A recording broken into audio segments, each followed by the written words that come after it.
श्री गणेशाय नमः। ओम नमः शिवाय। हर हर महादेव। तो आगे की कथा प्रारंभ करते हैं। अथ पंचदशो अध्याय। भगवान शिव के गृहपति नामक अग्निश्वर लिंग का महात्म्य। नंदीश्वर बोले, हे सनत कुमार, नारद जी की बात सुनकर स्त्री सहित विश्वानर ने उसे अत्यंत दारुण वज्रपात के समान समझा। हाय मैं मर गया, ऐसा कहकर वे छाती पीटने लगे और पुत्र शोक से संतप्त होकर मूर्छित हो गए। शुचिष्मति भी अत्यंत दुखित होकर ऊंचे स्वर में हाहाकार करती हुई व्याकुल इंद्रियों वाली होकर रोने लगी। शुचिष्मति का विलाप सुनकर विश्वानर भी मूर्छा त्याग करके उठे और अरे यह क्या हुआ, यह क्या हुआ, इस प्रकार ऊंचे स्वर में रोते हुए बोले, हाय मेरी संपूर्ण इंद्रियों का स्वामी, मेरा बाहर विचरने वाला प्राण तथा मेरी आत्मा में निवास करने वाला मेरा पुत्र गृहपति कहाँ है। तब अपने माता पिता को अत्यधिक शोक से व्याकुल देखकर शंकर जी के अंश से उत्पन्न हुए बालक गृहपति मुस्कुराकर कहने लगा। गृहपति बोला, हे माता, हे पिता, क्या हुआ है जिससे कि आप लोग इतने दुखी होकर रो रहे हैं, इसका कारण मुझे बताइए। इस तरह आप लोग भयभीत क्यों हो रहे हैं। आप लोगों की चरण धूलि से सुरक्षित मेरे शरीर को काल भी मारने में समर्थ नहीं हो सकता, फिर अत्यंत अल्प बिजली मेरा क्या ही कर सकती है। हे माता पिता, आप लोग मेरी प्रतिज्ञा सुने। यदि मैं आप दोनों का पुत्र हूँ तो ऐसा कार्य करूँगा जिससे मृत्यु भी संत्रस्त हो जाएगी। हे माता पिता, मैं सत्पुरुषों को सब कुछ देने वाले सर्वज्ञ मृत्युंजय भगवान की भली भांति आराधना करके महाकाल को भी जीत लूंगा, यह मैं सत्य कह रहा हूँ। नंदीश्वर बोले। उसकी इस प्रकार की बात को सुनकर मुरझाए हुए द्विज दंपत्ति अकाल में हुई अमृत की सघन वृष्टि के समान दुख रहित होकर कहने लगे। द्विज दंपत्ति बोले, हे पुत्र, फिर कहो, फिर कहो, तुमने क्या कहा। मुझे काल भी मारने में असमर्थ नहीं है, फिर बेचारी बिजली कौन है। तुमने हम लोगों के शोक का निवारण करने के लिए मृत्युंजय देवता का समाराधान रूप उपाय उचित ही कहा है। शिव जी का आश्रय ही सचमुच ऐसा है, उनसे कोई बड़ा नहीं है। वे सभी पापों को दूर करने वाले एवं मनोरथ मार्ग से भी परे कामना को पूर्ण करने वाले हैं। तात, क्या तुमने नहीं सुना कि पूर्व काल में जब श्वेत केतु काल पाश में बांध लिया गया था, तब शिव जी ने उसकी रक्षा की थी। शिलाद पुत्र नंदीश्वर जो केवल 8 वर्ष का बालक था, शिव जी ने काल पाश से छुड़ाकर उसे अपना गढ़ बना लिया तथा विश्व का रक्षक बना दिया। क्षीर सागर के मंथन से उत्पन्न तथा प्रलयाग्नि के समान महाभयानक लाल विष को पीकर शिव जी ने ही तीनों लोकों की रक्षा की। जिन्होंने त्रिलोकी की संपत्तियों का हरण करने वाले महान अभिमानी जलंधर नामक दैत्य को अपने सुंदर अंगूठे की रेखा से उत्पन्न चक्र के द्वारा मार डाला। जिन्होंने त्रिलोकी की संपदा को प्राप्त कर मोहित हुए त्रिपुर को एक ही बाण चलाकर उससे उत्पन्न हुई ज्वालाओं की अग्नि से सुखा डाला। जिन्होंने त्रिलोक के विजय से उन्मत्त हुए कामदेव को ब्रह्मा आदि के देखते ही देखते दृष्टि निक्षेप मात्र से अनंग बना दिया। हे पुत्र, तुम ब्रह्मा आदि के एकमात्र जन्मदाता, मेघ पर सवार होने वाले अविनाशी तथा विश्व की रक्षा रूप मणि उन शिव जी की शरण में जाओ। नंदीश्वर बोले, हे मुने, माता पिता की आज्ञा पाकर उनके चरणों में प्रणाम कर उनकी प्रदक्षिणा करके और उन्हें बहुत तरह का आश्वासन देकर वह वहाँ से चल दिया और उस काशीपुरी में जा पहुँचा जो ब्रह्मा नारायण आदि देवों के लिए भी दुर्लभ महाप्रलय का संताप का विनाश करने वाली विश्वेश्वर द्वारा पालित कंठ अर्थात तट प्रदेश में हार की तरह पड़ी हुई गंगा जी से सुशोभित और अद्भुत गुणों से संपन्न हरपत्नी भगवती गिरिजा से शोभायमान है। वहाँ पहुंचकर वे विप्रवर पहले मणिकर्णिका गए। वहाँ विधि पूर्वक स्नान कर प्रभु विश्वेश्वर का दर्शन करके उन बुद्धिमान ने परम आनंद से युक्त होकर तीनों लोकों के प्राणों की रक्षा करने वाले शिव जी को हाथ जोड़कर सिर झुकाकर प्रणाम किया। वे बार बार उसे देखकर हर्षित हो रहे थे, मन में विचार कर रहे थे कि यह सचमुच यह लिंग परम आनंद कंद से परिपूर्ण है। यह स्पष्ट ही है कि इसमें संशय नहीं है। अहो, इस चराचर त्रिलोकी में मुझसे बढ़कर कोई धन्य नहीं है, जो कि मैंने आज ऐश्वर्य में तथा सर्वव्यापी विश्वेश्वर का दर्शन किया। मेरे भाग्योदय के लिए महर्षि नारद ने मुझे जो आकर पहले ही बता दिया था, जिससे आज मैं विश्वेश्वर का दर्शन प्राप्त कर कृतकृत्य हो गया। नंदीश्वर बोले, इस प्रकार आनंदामृत रूपी रसों द्वारा पारण करके गृहपति ने शुभ दिन में सर्वहितप्रद शिवलिंग की स्थापना की। तत्पश्चात अजितेंद्रियों के लिए अति दुष्कर कठोर नियमों को ग्रहण कर अनुष्ठान परायण हुआ। पवित्र चित्र वाला वह प्रतिदिन वस्त्रों से छाने गए गंगा जल से पूर्ण 108 पवित्र घड़ों से शिवजी को स्नान कराने लगा और 1008 नील कमलों से बनी हुई माला समर्पित करने लगा। पहले पक्ष में वह एक बार फिर महीने महीने में फल मूल कंद खाकर 6 महीने तक रहा। इसके बाद अत्यंत धीर वह गृहपति पुनः 6 मास सूखे पत्ते खाकर 6 महीने वायु पीकर फिर 6 महीने एक बूंद जल पीकर तपस्या करने में लगा रहा।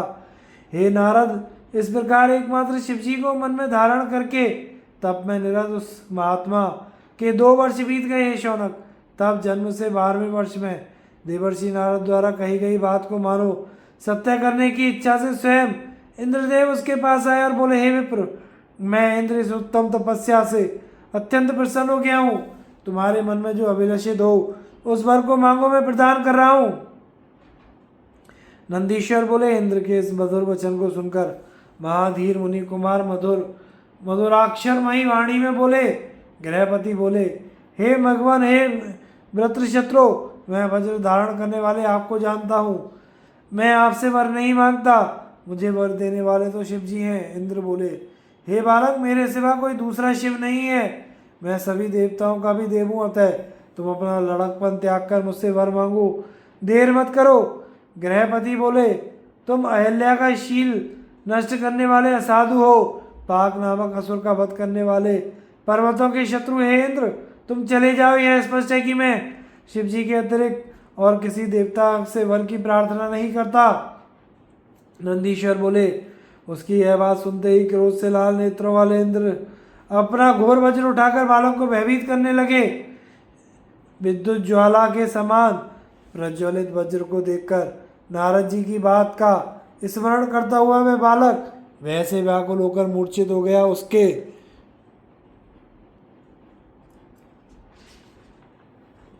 पश्चात अंधकार का नाश करने वाले गौरीपति शिवजी प्रकट हो गए और हाथ के स्पर्श से उसे जीवित करते हुए उससे बोले, उठो उठो, तुम्हारा कल्याण हो। तब उस अपूर्व स्पर्श को प्राप्त कर उसने रात्रि में सोए हुए के समान अपने नेत्र कमरों को खोलकर उठकर अपने आगे सैकड़ों सूर्यों से भी अधिक प्रकाशमान शिवजी को देखा। उनके मस्तक में नेत्र शोभित हो रहे थे तथा कंठ में विष की कालिमा थी। वे बैल पर सवार थे, उनकी बाईं ओर भगवती पार्वती स्थित थी। उनके मस्तक पर अर्धचंद्र सुशोभित हो रहा था। वे जटाजूट से युक्त थे, त्रिशूल एवं अजगव धनुष धारण किए हुए थे। उनका गौर शरीर कर्पूर के समान उज्ज्वल था। वे गच्चर्म धारण किए हुए थे। तब गुरु वाक्य तथा आग प्रमाण से उन्हें महादेव जानकर हर्षातिरेक से उसका कंठ रुंध गया और शरीर रोमांचित हो गया।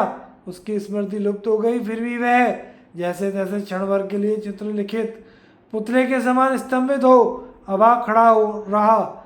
जब वह ना तो स्तुति ना नमस्कार ना कुछ कहने में ही समर्थ रहा, तब शिवजी ने मुस्कुराकर उससे कहा। ईश्वर बोले, हे बालक, हे गृहपते, मैंने समझ लिया कि तुम हाथ में वज्र लिए हुए इंद्र से डर गए हो। अब डरो मत, यह तो मैंने ही तुम्हारी परीक्षा ली थी। मेरे भक्त को इंद्र वज्र अथवा काल भी नहीं डरा सकते। यह तो मैंने ही इंद्र का रूप धारण कर तुम्हें डराया था। हे वज्रे, अब मैं तुम्हें वर प्रदान करता हूँ कि तुम अग्नि का पद ग्रहण करने वाले हो जाओ। तुम सभी देवताओं के वरदाता बनोगे। तुम सभी प्राणियों के अंदर वैश्वानर नामक अग्नि बनकर विचरण और दक्षिण एवं पूर्व की दिशा के मध्य में आग्नेय कोण का दिगीश्वर बनकर राज्य करो। तुम्हारे द्वारा स्थापित यह लिंग आज से तुम्हारे ही नाम से प्रसिद्ध होगा।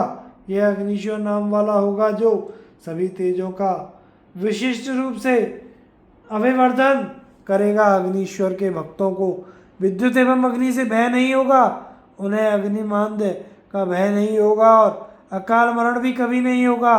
संपूर्ण समृद्धियों को देने वाले इस अग्निश्वर लिंग का काशी में पूजन करके मनुष्य दैव योग से यदि कहीं भी मृत्यु को प्राप्त होगा तो उसे अग्निलोक की प्राप्ति हो जाएगी। नंदीश्वर बोले, इस प्रकार कहकर शिव जी ने गृहपति के माता पिता एवं बंधुओं को बुलाकर उनके माता पिता के देखते ही देखते उस बालक को अग्निकोण के दिक्पाल पद पर अभिषिक्त कर स्वयं उस लिंग में प्रवेश किया। हे तात, इस प्रकार मैंने परमात्मा शिव के गृहपति नामक अग्नि के रूप में दुर्जनों को पीड़ा देने वाले अवतार का वर्णन किया। चित्रहोत्र नामक सुखदायिनी रम्य प्रकाशमान पुरी है। जो लोग अग्नि के भक्त हैं वे वहाँ निवास करते हैं। जितेंद्रिय एवं दृढ़ सत्व भाव वाले पुरुष अथवा सत्व संपन्न स्त्रियां उस अग्निलोक में प्रवेश करती हैं, वे सभी अग्नि के समान तेजस्वी हो जाती हैं। अग्निहोत्र में तत्पर ब्राह्मण, अग्नि को स्थापित करने वाले ब्रह्मचारी तथा पंचाग्नि तापने वाले तपस्वी लोग भी अग्नि के समान तेजस्वी होकर अग्निलोक में निवास करते हैं। जो शीतकाल में शीत को दूर करने के लिए काष्ठ समूह का दान करता है अथवा ईंटों से अग्निकुंड का निर्माण करता है, वह अग्नि के सानिध्य में निवास करता है। जो श्रद्धा युक्त होकर अनाथ व्यक्ति का अग्नि संस्कार करता है तथा स्वयं अशक्त होने पर इसके लिए दूसरे को प्रेरित करता है, वह अग्निलोक में पूजित होता है। एकमात्र अग्निदेव ही द्विजातियों ब्राह्मण क्षत्रिय वैश्य का परम कल्याण करने वाले हैं। अग्नि ही उनके देवता, गुरु, व्रत तथा तीर्थ सब कुछ हैं, ऐसा निश्चित है।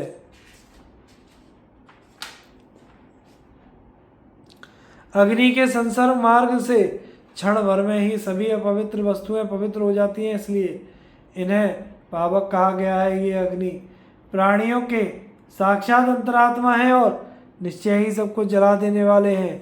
ये स्त्रियों की कुक्षी में मांस के ग्रासों को तो पचा देते हैं, किंतु उसी में रहने वाली मांसपेशी गर्भ को दयावश नहीं पचाते। ये अग्नि साक्षात शिव की तेजोमयी दहनात्मिका की मूर्ति है। यही अग्नि रूपा मूर्ति सृष्टि करने वाली, विनाश करने वाली एवं पालन करने वाली है। इनके बिना कुछ नहीं दिखाई देता। ये अग्नि शिव जी के साक्षात नेत्र है। अंधकार से पूर्ण इस तमोमय संसार को अग्नि के बिना कौन प्रकाशित कर सकता है। धूप, दीप, नैवेद्य, दूध, दही एवं घी, मिष्ठान्न आदि पदार्थ अग्नि में हवन करने पर स्वर्ग में निवास करने वाले देवगणों से प्राप्त करते हैं। इस प्रकार श्री शिव महापुराण के अंतर्गत तृतीय शत्रु संहिता में गृहपत्य अवतार वर्णन नामक 15वां अध्याय पूर्ण हुआ। अथ षोडशो अध्याय यक्षेश्वर अवतार का वर्णन। नंदीश्वर बोले, हे मुनीश्वर, अब आप भगवान शंभु के यक्षेश्वर अवतार का वर्णन सुनिए, जो अहंकार से युक्त जनों के गर्भ को नष्ट करने वाला तथा सज्जनों की भक्ति का संवर्धन करने वाला है। पूर्व काल में महाबलवान देवता एवं दैत्यों ने अपने स्वार्थ के लिए आपस में भली भांति संधि कर अमृत प्राप्त करने के लिए क्षीर सागर का मंथन किया। जब देवता एवं दानव अमृत के लिए क्षीर सागर का मंथन कर रहे थे तो सर्वप्रथम समुद्र में विद्यमान अग्नि के समान कालाग्नि विष निकला। एतात, उस विष को देखते ही समस्त देवता और दानव ऐसे व्याकुल हो गए, वे भागकर शीघ्र ही शिव जी की शरण में गए। विष्णु सहित सभी देवता समस्त देवताओं के शिखामणि स्वरूप उन शिव जी को देखकर सिर झुकाकर उन्हें प्रणाम करके भक्तिपूर्वक उनकी स्तुति करने लगे। उससे प्रसन्न होकर भक्तवत्सल भगवान सदाशिव ने देवता एवं दानवों को पीड़ित करने वाले उस महाघोर विष का पान कर लिया। पिए गए उस महान भयानक विष को उन्होंने अपने कंठ में ही धारण कर लिया। उससे वे प्रभु अत्यंत सुशोभित और नीलकंठ नाम वाले हो गए। उसके पश्चात शिव जी के अनुग्रह से विष के दाह से मुक्त हुए देवताओं एवं असुरों ने पुनः समुद्र मंथन किया।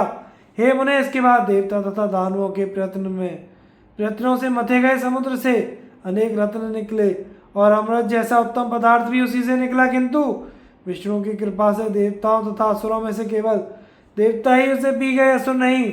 तब यह महान रत्न उनके बीच द्वेष का कारण बन गया।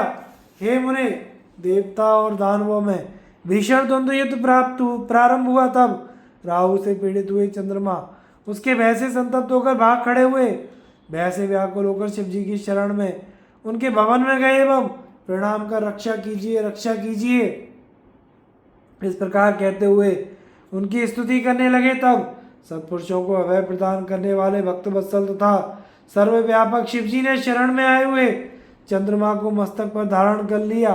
तदनंतर चंद्रमा का पीछा करते हुए राहु भी वहां आया और उसने सर्वेश्वर शिवजी को भलीभांति प्रणाम कर आदरपूर्वक प्रियवाणी में उनकी स्तुति की। शिवजी ने उसका अभिप्राय जानकर पूर्व में विष्णु के द्वारा काटे गए उसके केतु संज्ञक सिरों को अपनी मुंडमाला में प्रोकर गले में धारण कर लिया। इसके बाद उस युद्ध में सभी असुर देवताओं से पराजित हो गए। अमृत का पान करके सभी महाबली देवगणों ने विजय प्राप्त की। विजय प्राप्त कर लेने पर शिवजी की माया से मोहित हुए विष्णु आदि देवताओं को अत्यंत अहंकार हो गया। वे अपने अपने बलों की प्रशंसा करने लगे। हे मुने, इसके बाद गर्भ को चूर करने वाले सर्वाधीश वे भगवान शंकर यक्ष का रूप धारण कर जहाँ देवगण स्थित थे शीघ्र ही वहां गए। गर्भ का नाश करने वाले यक्षपति रूपी महेश ने विष्णु आदि देवगणों को देखकर अत्यंत गर्भयुक्त मन से उनसे कहा। यक्षेश्वर बोले, हे देवताओं, आप सभी यहाँ एकत्र होकर किस लिए खड़े हैं? मैं इसका कारण पूछ रहा हूँ, आप लोग बताएं। देवता बोले, हे देव, यहाँ देवदानवों में भयंकर संग्राम छिड़ा हुआ था, जिसमें समस्त असुर विनष्ट हो गए। जो बचे थे वे भागकर चले गए। हम सब बड़े पराक्रमी दैत्यों को मारने वाले तथा बड़े बलशाली हैं। हमारे समक्ष तुच्छ बल वाले वे क्षुद्र दैत्य भला किस प्रकार टिक सकते हैं? नंदीश्वर बोले, देवताओं की गर्भ भरी यह बात सुनकर गर्भ का नाश करने वाले यक्ष रूपी महादेव ने यह वचन कहा। यक्षेश्वर बोले, हे देवगणों, आप सभी लोग आदरपूर्वक मेरी बात सुनिए। मैं आप सबके गर्भ का नाश करने वाला यथार्थ वचन कह रहा हूँ, असत्य नहीं। आप लोग इस प्रकार अहंकार मत कीजिए। सबका रचयिता संहार करता स्वामी तो कोई दूसरा ही है। आप लोग उन महादेव को भूल गए और निर्बल होकर भी अपने बल का वृथा घमंड करते हैं। ये देवगण, अपने महान बल को जानते हुए आप लोगों को यदि घमंड है तो आप लोग मेरे द्वारा रखे गए इस तिनके को अपने उन शस्त्रों से काट दें। नंदीश्वर बोले, ऐसा कहकर सत्पुरुषों को गति देने वाले यक्ष रूपी महादेव जी ने उन देवताओं के आगे एक तिनका फेंक दिया, जिसके द्वारा उन्होंने सभी देवताओं का मत दूर किया। इस तिनके को काटने के लिए अपने को वीर मानने वाले विष्णु आदि सभी देवताओं ने अपने पुरुषार्थ का प्रयोग किया, किंतु मूढ़ों के गर्भ का नाश करने वाले भगवान शिव के प्रभाव से देवताओं के वे अस्त्र शीघ्र ही बेकार हो गए। तब देवताओं के आश्चर्य को दूर करने वाली आकाशवाणी हुई। हे देवताओं, ये यक्ष रूप में सबके अहंकार का अपहरण करने वाले सदाशिव हैं। ये परमेश्वर सबके कर्ता भर्ता संगठता है। इन्हीं के बल से सभी जीव बलवान है, अन्यथा नहीं। हे देवताओं, इनकी माया के प्रभाव से मोहित होकर तथा अहंकारवश आप लोग अपने ही ज्ञान मूर्ति स्वामी भगवान शिव को अभी तक नहीं पहचान सके। नंदीश्वर बोले, इस प्रकार आकाशवाणी को सुनकर देवताओं का सारा गर्व दूर हो गया। वे अपने ईश्वर को पहचान गए। उन्होंने यक्षेश्वर को प्रणाम किया तथा उनकी स्तुति की। देवता बोले, हे देव, हे महादेव, सबके अभिमान को दूर करने वाला ही है। हे यक्षेश्वर, महालीला करने वाले, हे प्रभु, आपकी माया अत्यंत अद्भुत है। हे प्रभु, यक्ष रूप धारण करने वाले आपकी माया से मोहित हुए हम लोग इस समय अपने को आपसे पृथक समझकर आपके ही सामने गर्वपूर्वक बोल रहे हैं। हे प्रभु, हे शंकर, अब आपकी ही कृपा से हमें इस समय ज्ञान हो गया कि आप ही कर्ता, हर्ता एवं भर्ता हैं, दूसरा कोई नहीं। आप ही सभी जीवों के समस्त शक्तियों के प्रवर्तक एवं निवर्तक हैं। आप ही सर्वेश परमात्मा अव्यय एवं अद्वितीय हैं। आपने यक्षेश्वर का रूप धारण कर जो हम लोगों के मत को दूर किया है, उससे हम लोग आपके कृपालु के द्वारा किया गया परम अनुग्रह मानते हैं। उसके पश्चात वे यक्षेश्वर संपूर्ण देवताओं पर कृपा करते हुए उन्हें अपने वचनों से समझाकर वहीं अंतर ध्यान हो गए।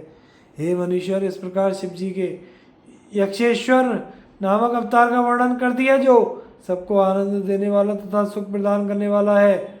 यह यक्ष रूप प्रसन्न होकर सज्जनों को अभय प्रदान करने वाला है। यह आख्यान अत्यंत निर्मल, सबके अभिमान को नष्ट करने वाला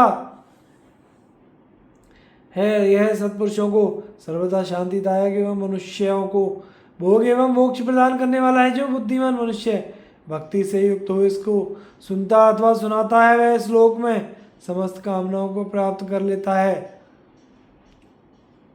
और इसके बाद परम गति को प्राप्त होता है। इस प्रकार श्री शिव महापुराण के अंतर्गत तृतीय रुद्र शतरुद्र संहिता में यक्षेश्वर अवतार वर्णन नामक 16वां अध्याय पूर्ण हुआ। आगे की कथा का विस्तार अगले भाग में करेंगे। चैनल को लाइक शेयर सब्सक्राइब करें। हर हर महादेव।